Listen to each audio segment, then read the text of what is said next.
Hari Om.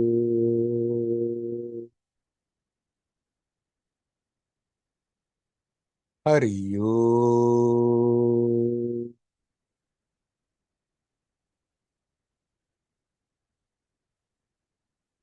Hari Om.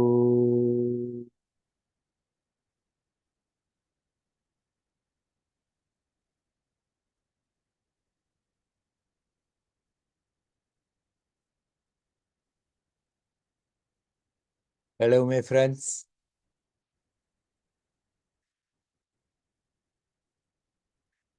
Everything is connected. Nothing is separate.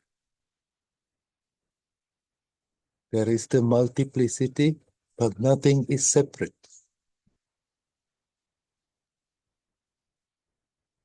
You're all connected. You're all one, and there is the multiplicity. That oneness is experiencing itself in so many ways.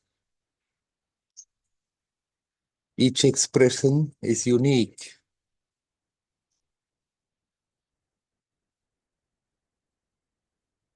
Mm. And of course, if we are appearing in a human form, we are specially connected to the human race. We are also connected to the trees and the flowers and the birds and the stones. But there is then also that mental connection on the human level. And whenever there is communication, there is a circle of energy, an energetic exchange. Now, one friend wrote me last week that he had to work for the whole day in a place and somebody was there very distressed and telling their stories. And in the evening, he felt, what he said, he felt frazzled. he, he felt that there is something in the system disturbing. And then we discussed what to do with it. Of course, when we connect with another person or with a group, there is an energetic exchange. Doesn't matter who is speaking, who is listening, there is a circle of energy.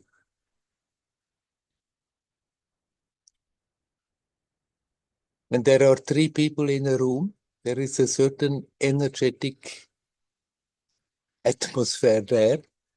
A fourth person comes in, immediately there is a little shift because all the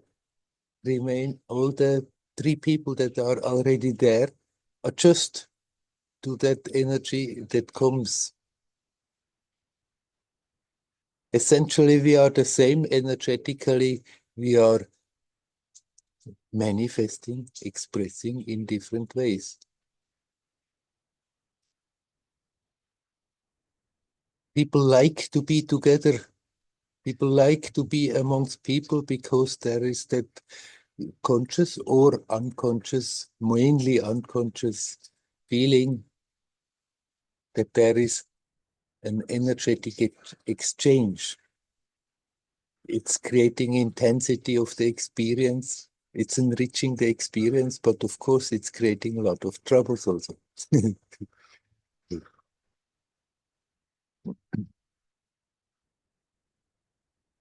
Now, this question has often come, how do we deal with energies that are difficult to digest? When somebody is in a very depressive mood or in another way negative mood and we exchanging with them, there is the tendency that after that we also feeling heavy. If somebody is agitated and we are exchanging with that person, we have the tendency to get sucked into that agitation.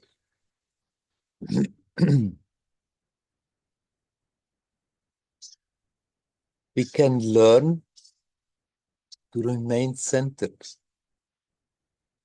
still, as long as we are physically meeting people, there will be an energetic exchange. This is simply the law of that manifestation. Then what to do with energies that seem to be unhealthy or that seem to be disturbance or weight there down on our shoulders? The more we learn to be centered in our own self, the more we become transparent. We have to learn to be detached. We have to learn to observe.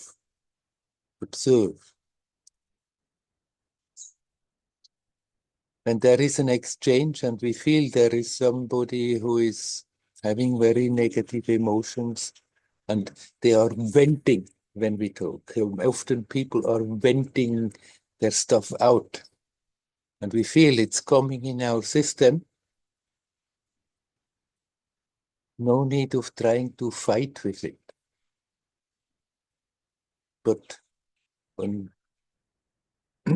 simply be centered in your own experience. Connect with the essence. Relax, relax, relax. The very fact that we are aware of it, of that exchange, of that energetic effect, we can easier observe it and relax, and then most of it is just passing by without having an effect.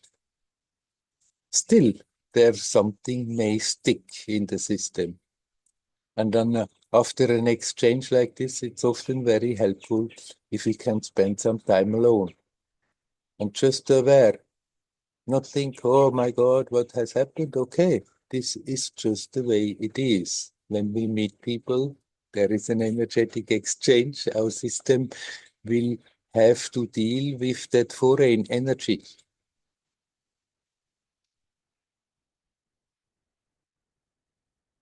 The more we can be conscious of it, the more we can be centered in our own experience. Feel the body. Observe what it is happening. The easier we can just let it go again. As it has come in, it goes out. And even if something remains after that, if we spend some time alert, introspective, and just relax, observe and relax, not try to do something about it. This is what we first have to learn. Eventually, one can learn to transform those energies, but in order to consciously do that, one has to first be totally detached.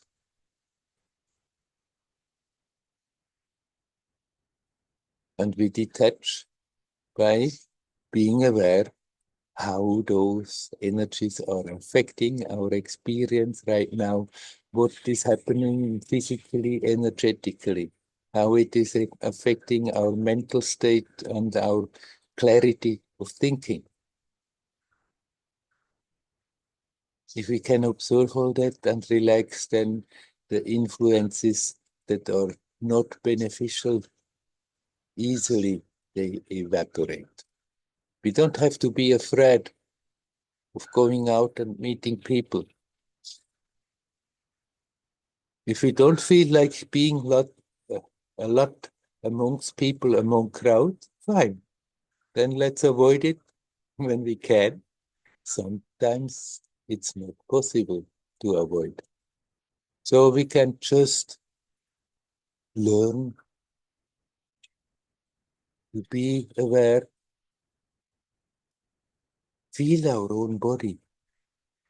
Even when we are talking to people, even when we are in a group where there is a lot of energy going to and fro, feel the body sensations and relax. Breathe and relax. During that time and also right after that, helpful if we can be alone. If we cannot be alone, then continue just also in company. Feel how the experience is affected by that. Relax, and then it goes quickly. It's not that this is somehow a work that is after that a waste of energy. Every time we consciously do that, we are becoming stronger. Every time we are consciously do that, the capacity to deal with energies that are quite heavy or agitated, aggressive. Every time we do that consciously, we are getting stronger. That capacity to deal with that without getting pushed out of our center, without our balance being destroyed, is simply increasing.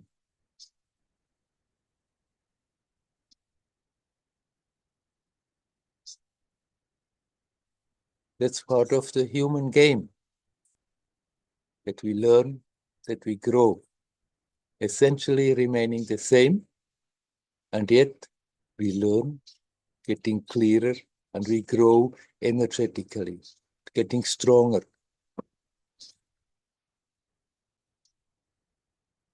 My friend actually, he thought because he himself, he was then telling him about his story, he was wondering whether by doing so he has opened subtle doors that energy of the other person could enter easier. There's nothing wrong telling your stories if they are helping in the situation. It's just if we are really connecting and just listening. Listening sincerely is very much connecting with people. And as long as we are connecting, that circle is there. There is a continuous exchange energetically happening. It can't be avoided. We need not try to avoid it. Simply, we can learn to deal with that in such a way that it is not doing anything harmful. On contrary, that we can continuously get stronger, grow, expand in our experience by doing so.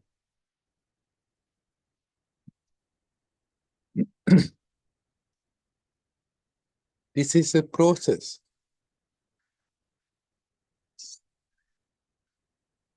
Advaita teacher said there is no process. You are that. Just recognize you are that. That is true. That is all that is needed. Now, there is also that being in that oneness, and the experience of that oneness, the experience of that essence keeps on unfolding. And the human experience, that energetic exchange with other humans, is one way how that inner strength keeps on unfolding, and that is happening no matter where we are, on what level of consciousness. But as long as it is not conscious, then it's a very slow and often painful process. If we accept that it simply is like this, that it is not something, if we behave properly, we can avoid it. We can't, and it's also not necessary to try. That energetic circle, that energetic exchange is enriching the experience. Sometimes we have to be with people that are very unpleasant, and we would rather avoid them if we can. Nothing wrong doing so when it's possible, but often we cannot. Then instead of resisting the fact of the situation to be with such people, we can just accept, okay, and observe, see what it is doing, see how those people affecting my experience, see what it is doing physically and energetically, and relax. And if we are relaxed, we are detached. And in that detached state, it's not affecting the mind so much. There will be always a little echo when something comes in. On that mental energetic level, there will always be an echo, but if we don't hook into it on that level, if we don't start to feel pity and, oh, these poor people, or if we don't start to argue, but just accept things are the way they are and connect, then we are not getting negatively influenced.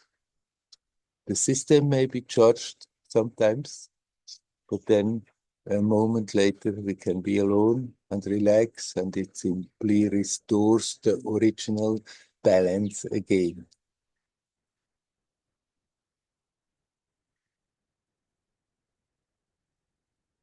It's good to be aware that it is there. So we don't have to go out and look for troubles energetically. But we also don't have to run away from it. If it's necessary, we just go, let it happen, observe what it is going on, learn to relax in it. And the more we are learning to relax, the more it's simply passing like a puff of air. This is the detachment. Not get sucked into things and get agitated about them, but just be aware they are there and learn to relax in it. And if that detachment is there, then every moment in our life makes us grow. Every exchange with other humans makes us grow. Every situation is somehow or other enriching the experience. And detachment, as I often have said before, is nothing else but that capacity to relax. Capacity to relax in situations where we previously were tense, in the capacity to relax in situations where we previously reacted with annoyance, with anger.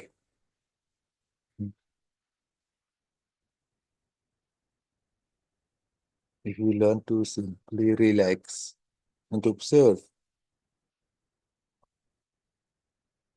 then every situation makes us grow, makes that experience of what is expand, whether we are aware of it or not, doesn't matter.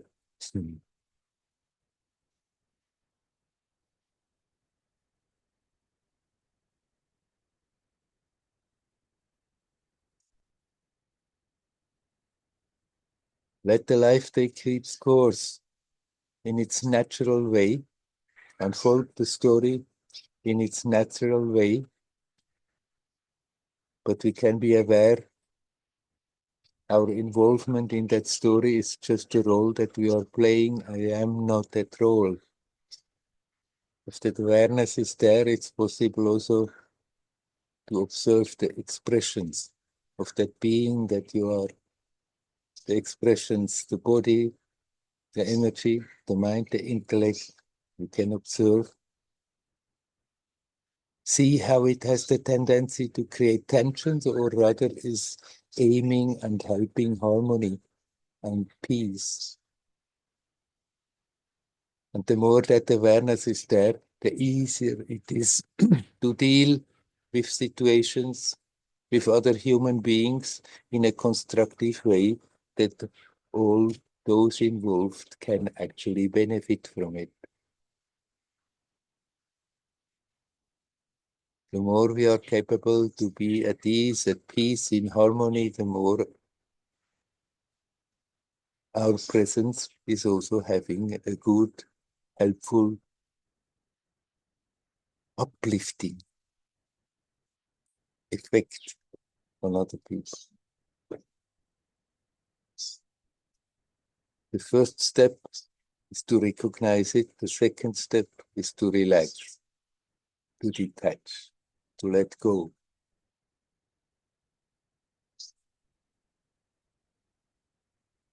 And eventually, one can start to consciously also transform negativity in something lightful, beautiful, expansive, and helpful for everybody.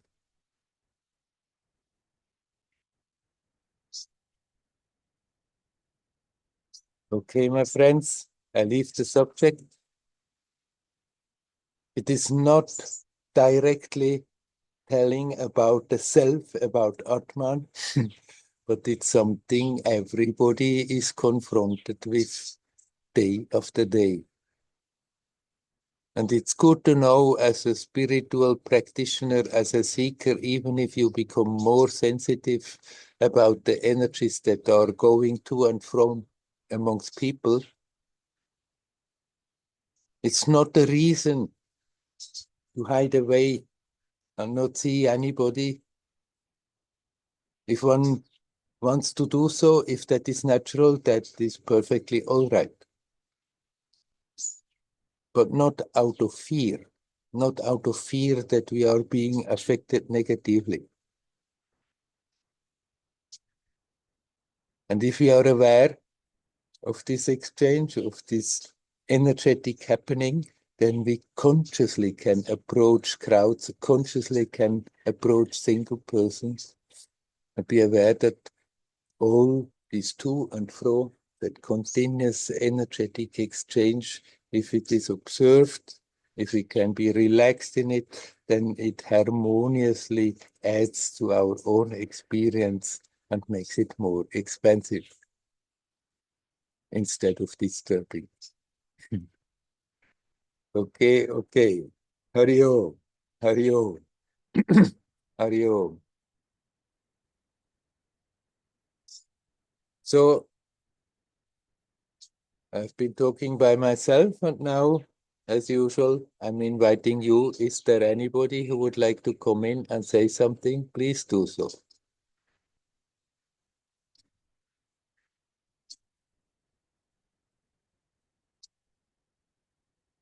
I see Ravi coming in. Ravi, Hi, Werner.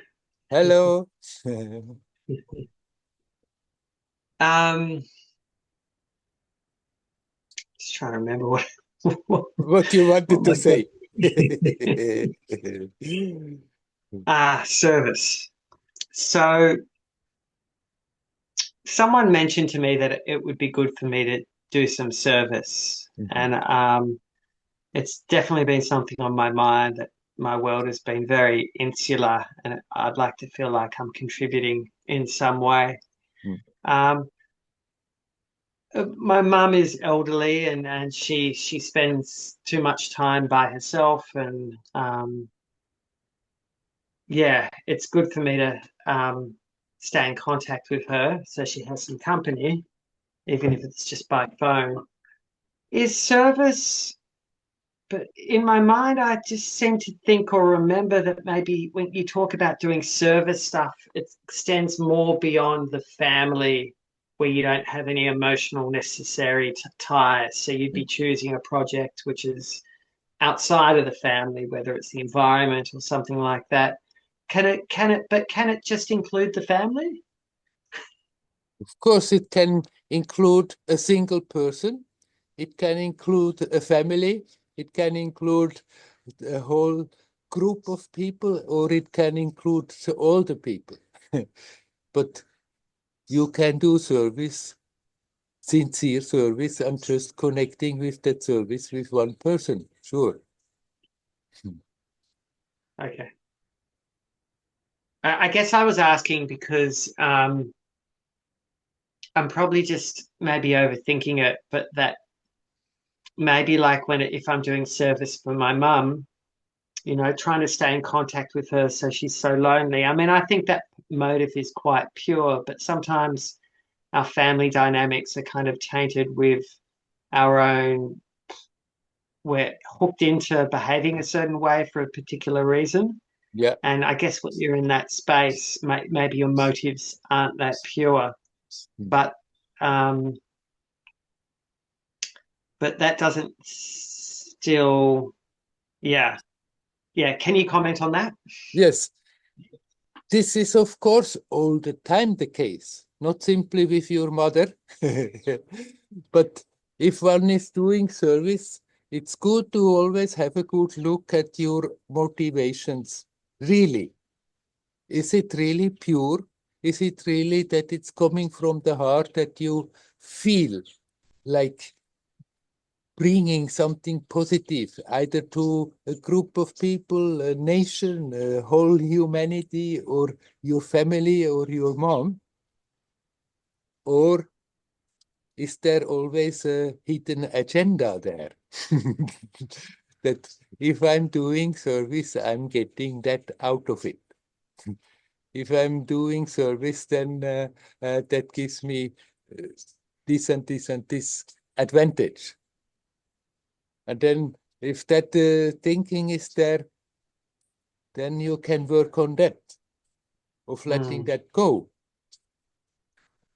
And even if the advantages are there, you still can serve selflessly by not focusing on that, but really make it into an expression of your heart, that you yeah, connect with somebody, that you are with somebody, that you do something for somebody. fantastic. But I mean, we are all connected, and there is something everybody can do. We can remove some trouble from this human mental sphere, and that is making order in our own mind. When we are full of tensions, when we are full of contradictions, when we are victims of being attacked by destructive emotions, then the greatest service we can do for the whole rest of existence is to first confront those and then deal with them in such a way that they don't create disharmony, that they are not more destructive. It can be very helpful externally that you spend some time serving somebody. It helps us to see our own reactions. It helps us to become more self-aware if we do it consciously. If we simply do it out of the calculating mind, thinking it's a good thing to do service, so I may get some good karma out of it, or I may get this out of it, then it's not going very deep. But if you do that service consciously, if you are with people, but the main service you can do is still observe what is really happening in yourself. And where there are tensions and disharmonies, that you address them and learn to let them go. That is the greatest service you can do for yourself and for everybody else. Yeah. And it seems that even if you are serving someone, like for instance with my mother, I can make a real effort to stay in contact with her most days.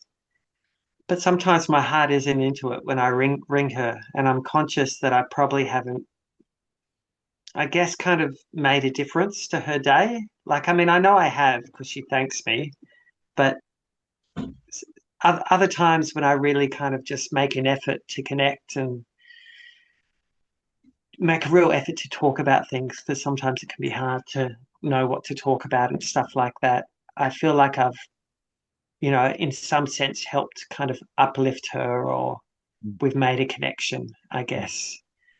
It's been meaningful. So I guess in any what you're saying is it just follows on, even whatever service you're doing out in the world, when you make that change within of just dropping all your botherations, etc., and just being in your heart, that's the biggest service you can make. And then you go out into the world and you have that impact on the world as well.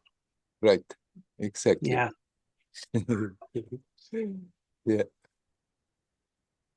we And the can other thing, yeah, we can do a lot of good actions, but if we do them in a tense, agitated space, then even the good effects of the good actions, they will be compromised, they will be neutralized by what we are also distributing on the subtle energetic level.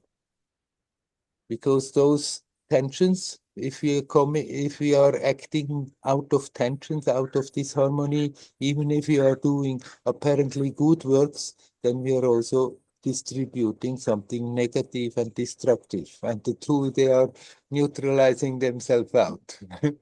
So even if you feel like doing external physical service, or like this with your mother more on the phone, is so more a mental service in a way, but then it's still the most important thing is that you are aware what's going on in you and learn to let go the tensions. Then the service will be helpful for you and for the other side. yeah, that's good. Thank you so much. You're Um, welcome. mhm. Um, the other thing I was wondering about is there are some people I just come across in my life who are very positive energy and seem happy a lot of the time. And, they just kind of shine as having a positive kind of feeling about them. Um, and, a lot of these people I never really get to chat to ask them, but I know from, speaking to some people that they don't follow a spiritual practice. And so I don't know. My thoughts are it's just an idea that maybe, in previous lives that they karmically, that they've it's just the fruits of their action in previous lives of maybe following a spiritual practice or something like that. Um, I'm just wondering, like people like that who don't necessarily meditate or aware of their breath or pray or um, have a mantra, all that kind of stuff. Obviously, they've kind of, at some point in their life, they've kind of, unless they've just got a really easy life and have no struggles, but no, I would think that at some point they've kind of practiced more to kind of be in the present moment. But in this life, if they don't have a spiritual practice, is it possible for them to grow spiritually? Hmm. Everybody who comes into this world is growing. Everybody. But if we are doing that very unconsciously and most of the time from a perspective of disharmony and being locked into that me story separate from the whole rest, then that process is very slow and most of the time painful. But just going through the life, facing all the difficulties, all the challenges, make something grow. Everybody goes out of this life richer than what they came into. Essentially remaining the same, but on a certain level, something has been growing. But if somebody goes unconsciously through it, then Some people have already that character that they can be quite harmonious and joyous, and so it won't be such a hard story for them. They still, you asking whether they still benefiting, everybody is benefiting. Just going through that experience, this miraculous interaction of consciousness and matter, of energy, emotions, the thoughts, the intellect, all this miraculous happening here now. This consciousness that has the capacity to form itself into reasonable thoughts, that connected with a body creates those emotions, these energies. It's miraculous what's going on, and just going through that all the time is doing something that stays with that consciousness when it leaves this realm. But for anybody who makes an attempt to be more alert, then this starts to accelerate. So some people, they are already gifted with being easily harmonious, and then they may be radiant and they help other people with their presence. But if they are settled there, then their progress, their growing process will also be very slow. But fortunately for them, not so painful. For most of the people, it's most of the time painful. When we learn to bring the attention to the present, then the intensity of that process is multiplying continuously.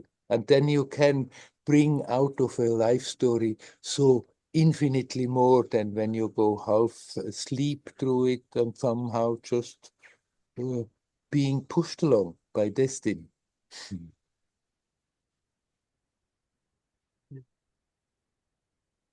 So actually, many people have already that naturally. It was just with them already from the beginning of this human lifetime, of this human existence, that capacity to be easily harmonious. That means they have already a certain capacity of relaxing without thinking about it. But also those, if they would decide to make the effort to become more conscious, to consciously leave from this timelessness of the present, then they could make even much more out of their already positive situation. Mm.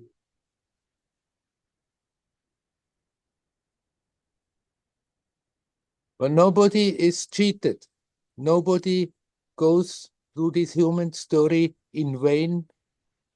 Nobody is somehow struggling, and after that, there is just a disappointment and goes out of it, and it's it's as if the whole time has been wasted. Something remains there. Simply, we can learn to be playful about it. We can learn to be consciously do it. And then we have an intensity that keeps on increasing, that somebody who is not having that awareness is missing. But still, their life is not a waste. Still, they go out with that wealth of experience, richer for that. Not simply intellectually richer for that, but energetically something has been expanding.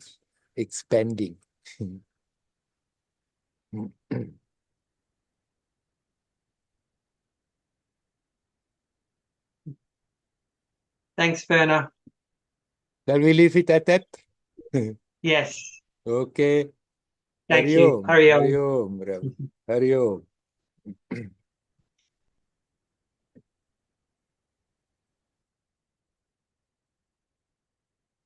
Is there anybody else who would like to come in?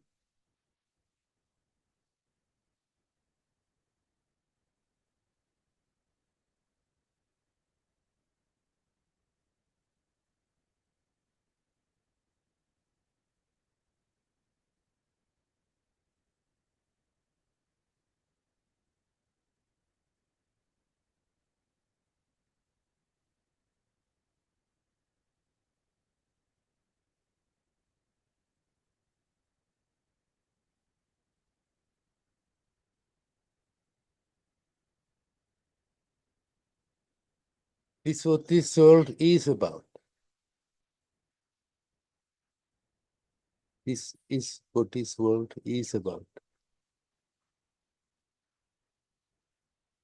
It's a place where consciousness, where a being can project into it and get richer for the experience. All of us, we have come for that. We may not be aware of it. And then how this is manifesting, how the stories are unfolding, they are as different as people are, as many different stories as many people as there are.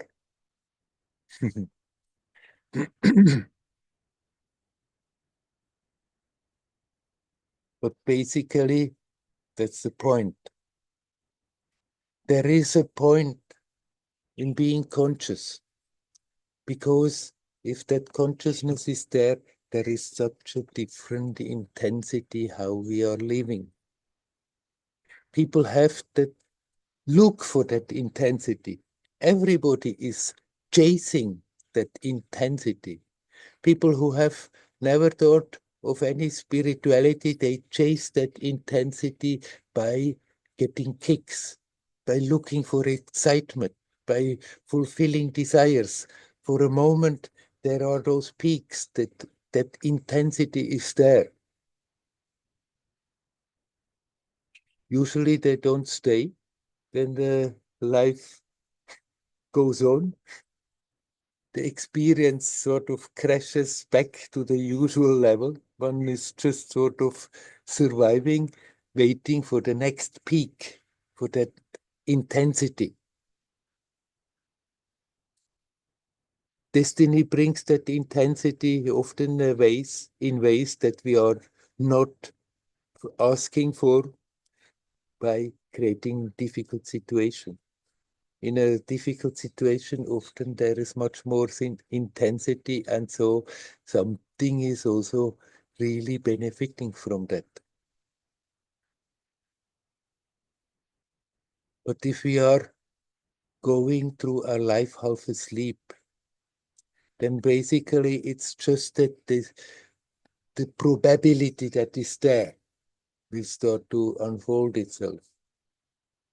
The destiny that is looming over us like a cloud will just unroll itself, and one is basically a victim of destiny and hits the head left and right on the way. In that way, creates some intensity, and something precious is accumulated. That's the thing that is missing in the modern Advaita teaching. They just say either you are in illusion and you think you are a person, or you are aware and it's all one, it's all that. Nothing changes. Essentially, nothing changes.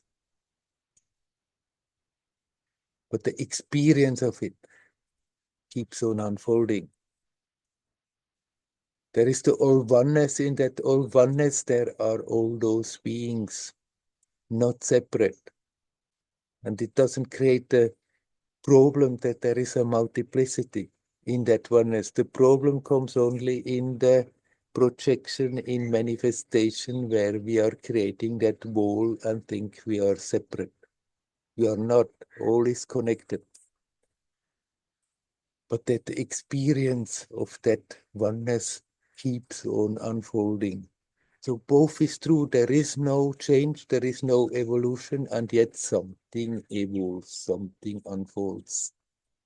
And a being basically timeless, spaceless, projects into a time-space continuum like this in order to gain experience, in order to be confronted with the pleasant and the unpleasant situations, with all the tensions that it creates between the two, the attraction and the repulsion.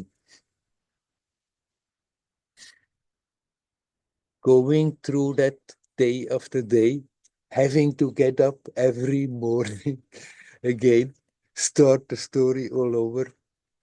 After that, being somehow or other forced, meeting people one doesn't want to meet,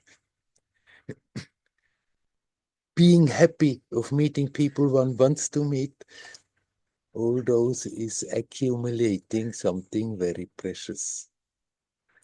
That is what this projection into this time-space is for. We have comforted.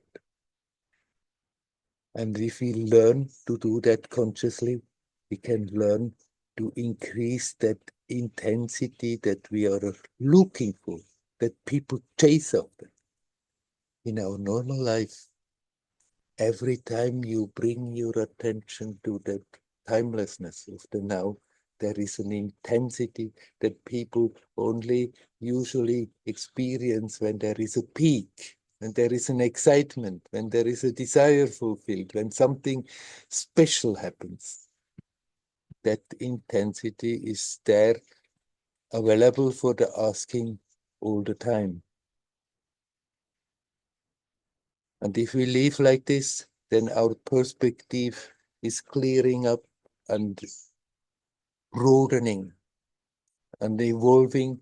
And then we can also tackle the life situations in a very different way. And the destiny is not more all powerfully looming there, because one has the necessary detachment to be able to not let destiny pull us into roads, into sideways that we don't want anymore. And if we live like this, alert, at ease, at peace, it may happen that the consciousness just rotates into a totally different perspective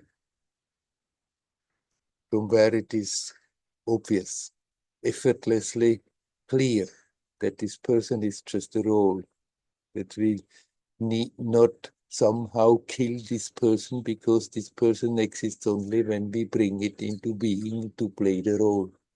Nothing wrong with that. What is wrong with that? What is wrong in this situation is to identify with it and think I'm just this person. This person is just a momentary expression of your own inner beauty. And that awareness of that inner beauty, of that immensity, that awareness keeps on unfolding.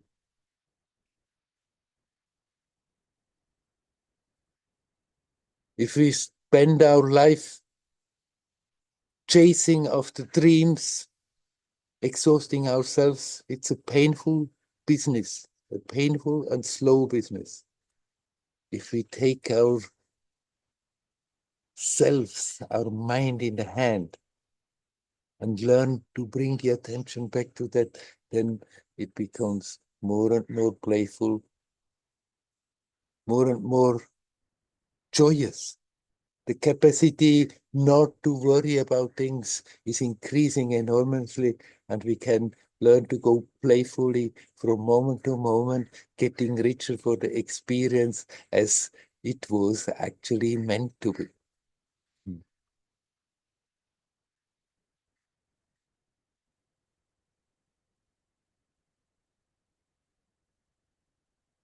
Everybody goes out of a human lifetime richer than when they started this story.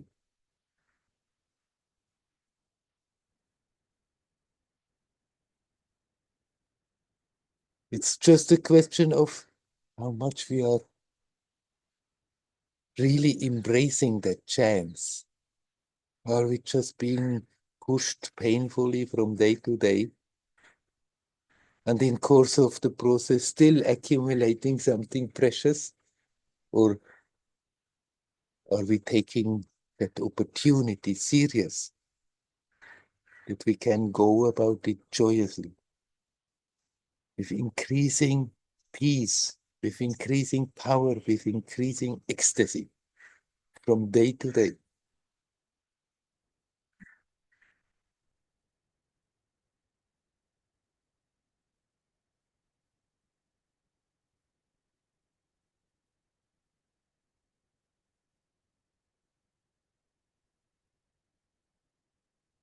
Nobody goes through this in vain. Nobody goes through heavy stuff in vain. Nobody goes through suffering in vain. Something precious is accumulated. Simply, we don't have to grow and unfold in this way. We can learn to go about it playfully, joyously, and with a great intensity.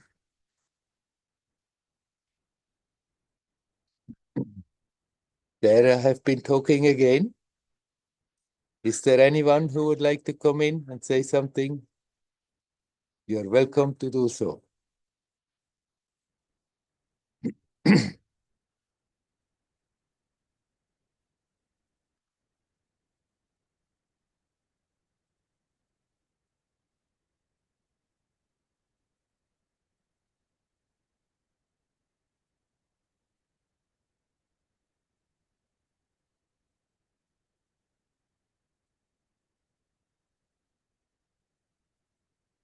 One of those days, nobody wants to come in.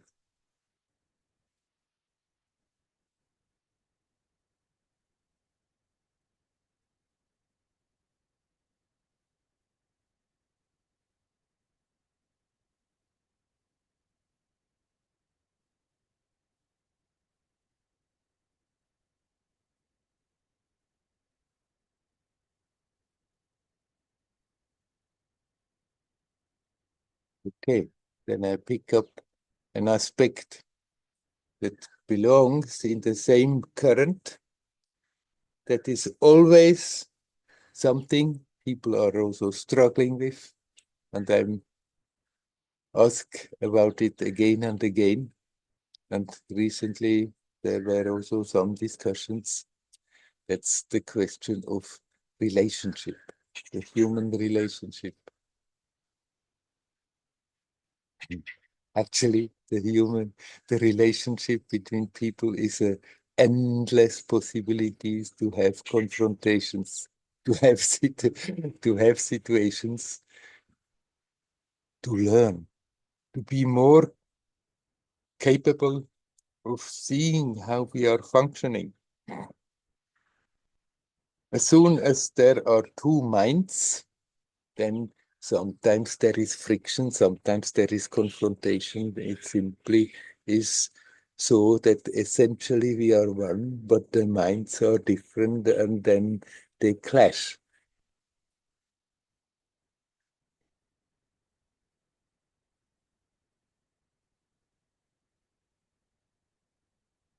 Now people are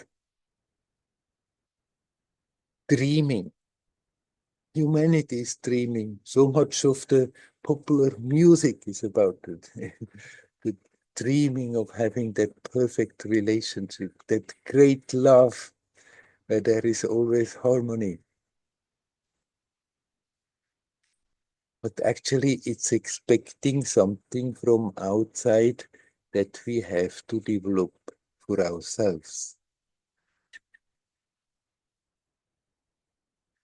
It's a bit like children's people dream that the happiness of the great happiness of life comes if we just have that perfect relationship.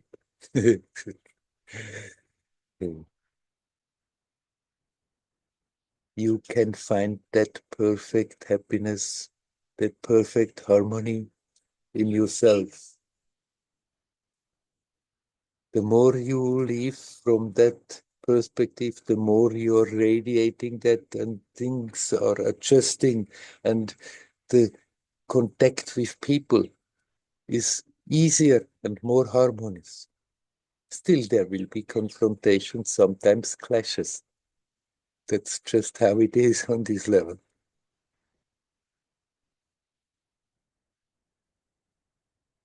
It's not that we find our fulfillment, that we find our lasting happiness by adjusting the external circumstances perfectly, that we find our soulmate who is perfect and then living happily ever after. Like in the fairy tales, the movies. It's great if somebody finds a kindred spirit, if they can go the way together in relative harmony. Still, it is work. Anybody who denies that is telling lies. Still, it is work to live with somebody, to be with somebody, that we learn not to react, that we learn not to always feel attacked, that we learn not to feel the victim of a situation, but that we learn that the best we can do in every situation when there is tension, first have a good look at ourselves and see what am I contributing unnecessarily, that the situation is full of tensions. If we do that, if somebody does that, then their relationship is quite harmonious. But their happiness, their sense of fulfillment is still coming out of their own selves. You are the source of your happiness. You are the source of your fulfillment. But being with people gives us the opportunity to have the confrontations that help us to grow. That's what I have been talking about just before. That we are here in this world. Every situation is an opportunity to learn, to unfold. It's not so much that we have to figure out what kind of lesson do I have to learn and then wreck our brain that we're learning our lesson properly. There are lessons on that level to be learned. They show themselves by themselves. The learning process is more that we stop looking away from the center. We stop looking away from the essence and hope we are going to find what we are looking for somewhere away from that. The point is that we learn to look in the right direction, that we learn to get rooted in that basic sense of presence, in that pure consciousness, in that pure love of existence, in that pure energy that is bubbling up and expressing itself. Becoming aware, this is the source. This is actually what I have been looking for. Mistakenly, I have been trying to find my happiness somewhere through somebody, while it has been here all the time. But still, the stories are there and valuable. Still, that's why we have projected into this time space to have that opportunity of those confrontations. And the relationship is more and more harmonious when the different participants of this relationship, be it a one personal relationship, be it a relationship in a family, in a group, whatever, the more those who are connected with it become aware. We don't have to make that perfect. There is no perfection in manifestation. It's not a question that we have to make that perfect and then we are being fulfilled. But the point is that we learn while being busy with people in a two-person relationship, that we learn to observe ourselves. And the fact that there is somebody and often has another idea and often towards what we want to do, and we feel those reactions, that we learn to observe those reactions, that we learn to detach from those reactions, that they are not more having the capacity to get destructive. And that is the great value of being close with people. On top of that, it can give great comfort if two kindred spirits go the way together. But still, it is work. It is always work. And it's not from there that that sense of fulfillment comes or that sense of happiness comes. It's good to be aware I am my source of fulfillment and happiness. And the more you are aware of that, the more you can also be in a relationship and contribute something very beautiful and harmonious without the expectations that your happiness has to come from that level. It somehow has been arranged like this by the nature that it happens this way, that there is that immense attraction between people. Often it gives a lot of possibilities to do exactly what we have come for, to confront situations, to deal with energies, to learn to be more conscious how we are reacting, what kind of reactions we are really radiating out in space to the common consciousness. And this process of becoming more conscious and learning, that is what we have come here for. But it's not simply in a relationship between two people, but we are in a relationship with the whole creation. And so actually this is applicable all the time to everybody. Even if they are living alone, even if they are being lifelong celibates, still that relationship is there with the whole creation. And still in that relationship, we can either accuse the world, we can accuse the whole universe, we can accuse one person or a group of persons or a whole nation, making them responsible when we are not well, making them responsible when we are pulled out of harmony, instead of being aware prior to all that this is already there. And then if that thing is there, that habit is there, that pattern is there, that we always are losing that awareness, that touch with that harmony, then it's good to learn to look at oneself. What am I doing to myself? The clearer we get, the more honest we get, we become aware I'm doing that all the time to myself. The world has contributed that the patterns have been established, but after that it's me, I am doing that to myself, repeating the same thing over and over,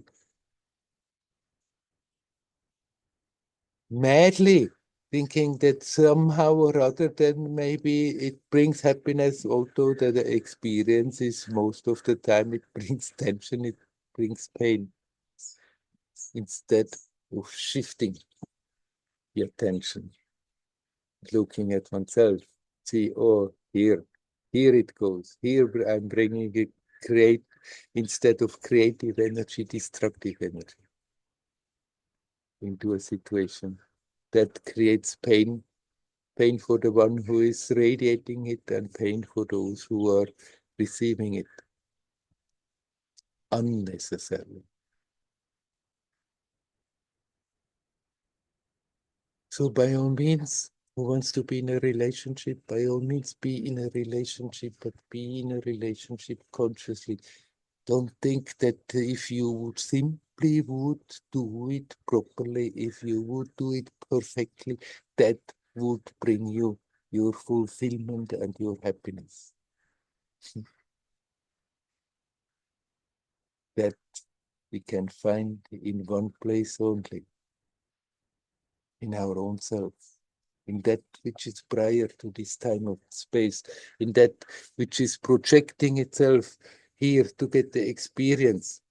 But then somehow that projection lost the awareness from where it has been projected and thinks it's an independent being. Well, it's not. It's just a role to be played in a theater.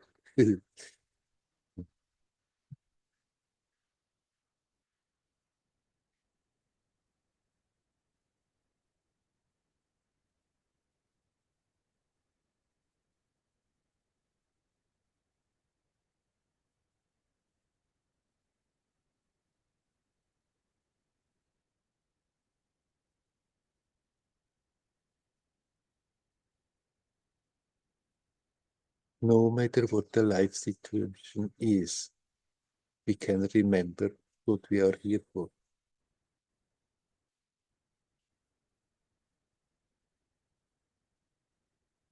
And the efforts, invariably, somehow or other, one has to make efforts. As long as there is a body, it's already an effort to get up in the morning.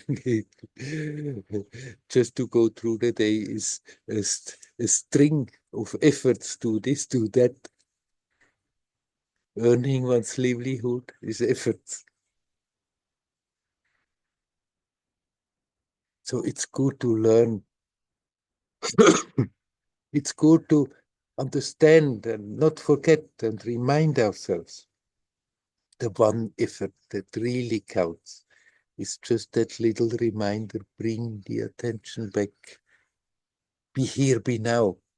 Sync with your attention, with your conscious experience in your own source. Here we find what we have been looking for. Here is all the sense of fulfillment. And then we can play our role.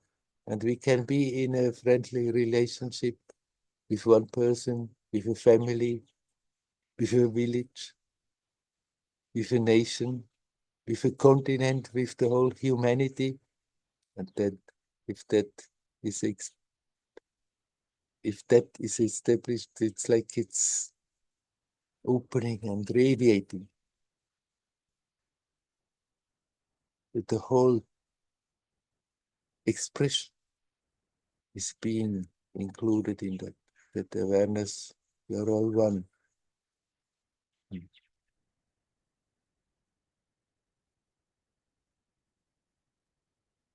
If we act like this, then we are making the best. Then we are living for the purpose we have come from, no matter whether we are in a relationship or whether we are going the way alone. Because as a manifested being, we are anyhow all the time in a relationship with the whole rest of manifestation.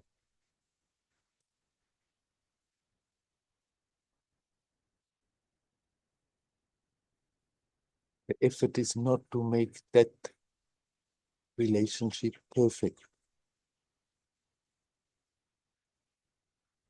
Let's put that effort that is needed. And it's not a tremendous effort. It's just an effort, a little push, but we have to do it. Not simply think it would be good to do it. To remind ourselves, hey, come on, bring the attention back. Look what's going on and relax. Be aware of that. That the more we do that, the more we are really living what we have come for in an intensity with a beauty, relationship or no relationship.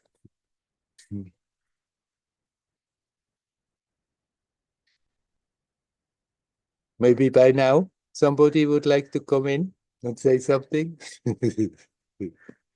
How many people are here? We are 16 people. I see Andreas. Hello. Hello, Andreas. This week, my uncle, which I'm basically responsible for, has had to go to the hospital. Mm. And I still, I mean, it's not, I don't think it's anything severe, but I, it, I have a lot of resistance, like, for example, going there on the weekend again to visit him, because it's not very much fun. And I have to drive an hour there, and he never says like thank you, or the only thing he says, oh, you're leaving already. Why don't you stay longer? When I have been there like for 2 hours, and I mean he's got dementia, and so it's Yes. not very much fun to talk to him. Mm. And yes, I feel there's a lot of resistance, and that basically because I have to arrange everything now that when he gets out of the hospital, that there's someone at home for him to take care of him. He has like a taking care person from Poland, but they I sent her home now because he's staying in hospital for 2 more weeks, and then it really has to match that the other next person has to really be there when he's getting out of the hospital. Mm. And this means a little, yeah, this is kind of stressful. And yeah, I feel like there's a lot of self-pity rising up. Please give some.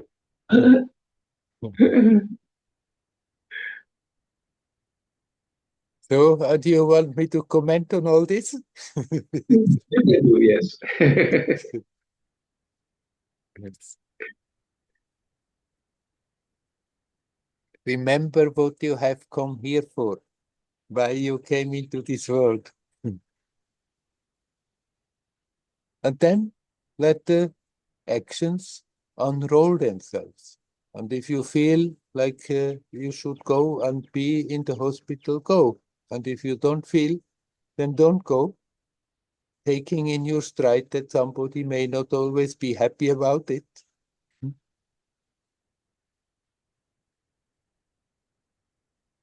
more we are capable then to turn the attention away from being totally fixed on the detail of a situation, of a story, but be aware, okay, there is a scene in a theater playing itself.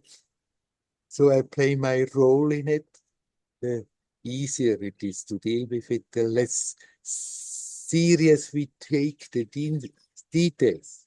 And we have that energy at our disposal to be sincere about self-awareness, about being conscious in the situation.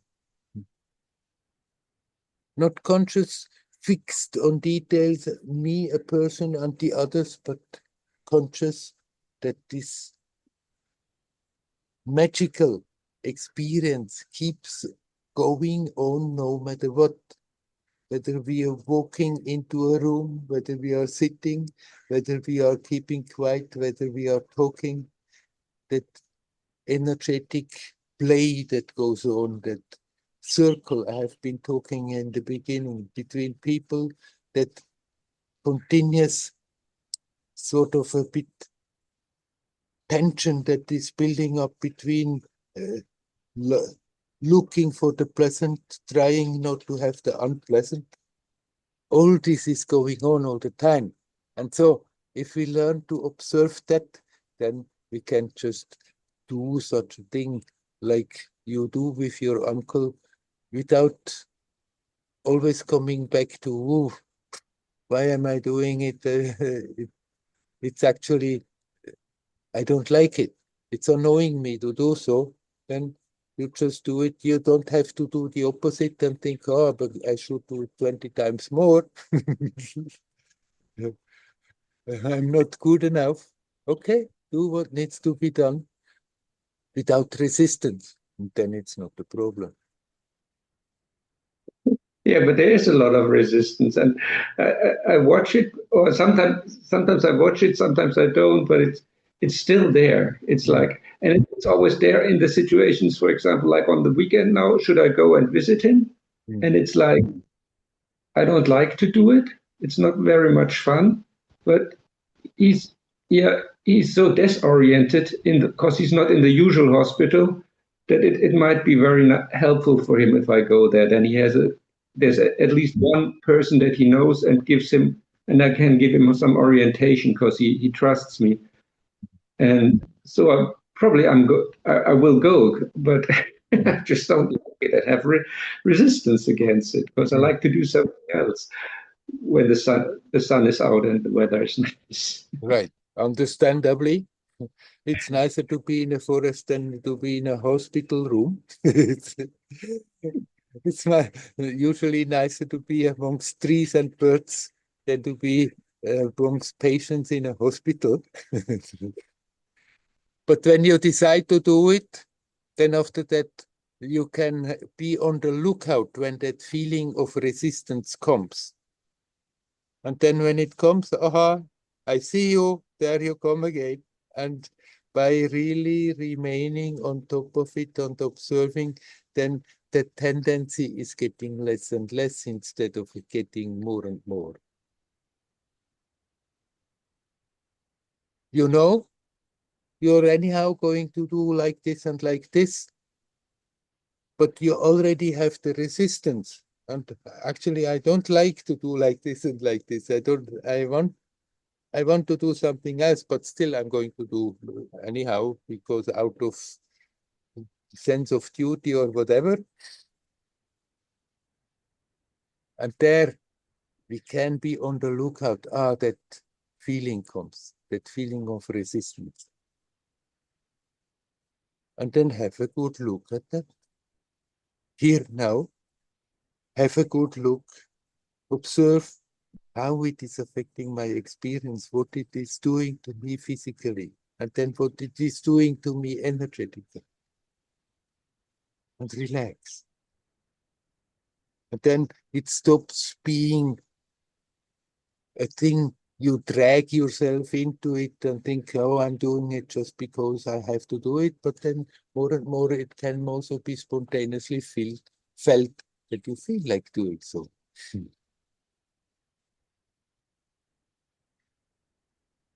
The more you do that, the more that awareness is deepening. This is not simply a theory, but really this, what we are looking for, is already here. It's prior to this story. It's prior to time and space. It's prior to my problems, my conceptual, my intellectual, emotional problems I have with somebody, with a situation. So make use of the tension this resistance creates to see it and then catch that energy and drive your attention that much deeper into your own resources. And then you can do that external service, and at the same time, as we have been talked with Ravi, as we have been talking with Ravi before, do also that inner service. While doing so, instead of holding on to the resistance, accept and okay, I'm just doing it, and then you have all that energy and all that time that you are not worrying about something how it is, then have that at your disposal to simply sink deeper into your resources. That we can do any moment. We just have to remind ourselves until it is coming automatically, naturally. Okay, I try. Yes. I just realized that maybe it's even more difficult because my uncle has always been a very egoistical person. He always did like his thing without not very much being cooperative or taking in account the needs of other people. So this doesn't make it much. This makes it more difficult. Sure. It, On the personal level, then there is the whole red tail of the past story also there, with it, its reactions from there. But then our job is to see that also is there. Those echoes from the past are also still there, capable of influencing. And then we do the same with them, watch them coming, watch them doing their mischievous job in this psychophysical manifestation. But while watching it, it's like stepping out of that level in such a way that we are not more affected by it. And then it ceases. These kind of moods, they simply sustain themselves if we hook into them and think the same thing round and round and round again, then it stays. But if we accept, if we watch it, not even try to fight it, watch it simply how it's manifesting, then they start to go away, at least for that time, for that occasion, effortlessly. Okay. And then people are the way they are. What we can do is clean out the idiosyncratic stuff that is in our own mind. But the other people, even if we somehow often would think I have to tell them, usually they are not ready to hear. So we learn to accept people the way they are, not let them tyrannize us, but at the same time accept, okay, from their perspective, how they have been brought up, how they have never taken the trouble to be more introspective and learn about themselves. Naturally, this looks the proper way of behaving. So you cannot hold a grudge for them for being like this. Simply rather, too bad they haven't seen that there has been always an opportunity to go so much deeper than to hold on to that. But as I said, you also don't have to let them be the tyrant and order you around as they would like to. You can make your limits, same time be light about it, detached about it, not take the story so serious. Yeah. I don't try to change my uncle anymore. Yeah, that's hopeless. Yeah. It was hopeless like 5 or 6 years ago, and now he's 90. It's completely beyond changing him. Yeah, yeah. Okay, shall we leave it at that? Yes. Yeah. Hurry on, hurry on. Thank you. You're welcome.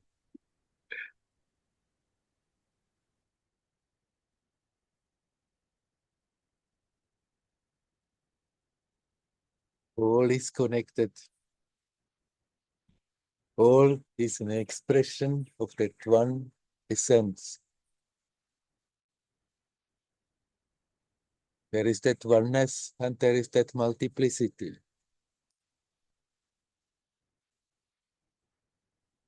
And in manifestation, these different expressions will clash.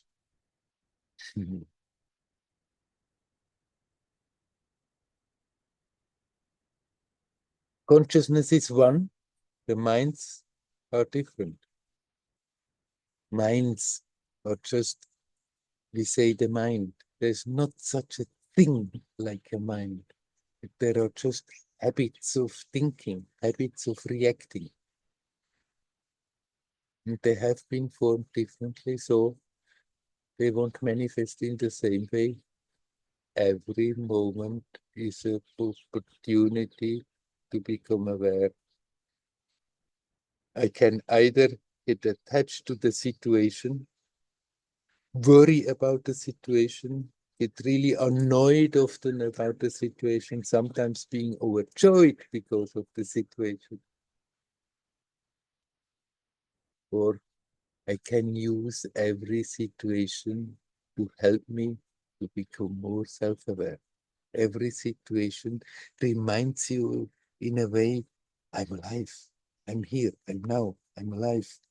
This mystery of existence is happening. So let's learn You bring the attention back to that.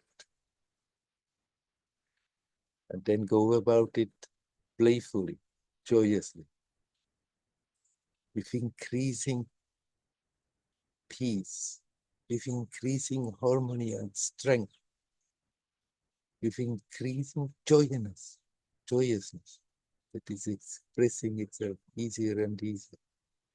I wish you all well. Hari-Om, Hari-Om, Hari-Om.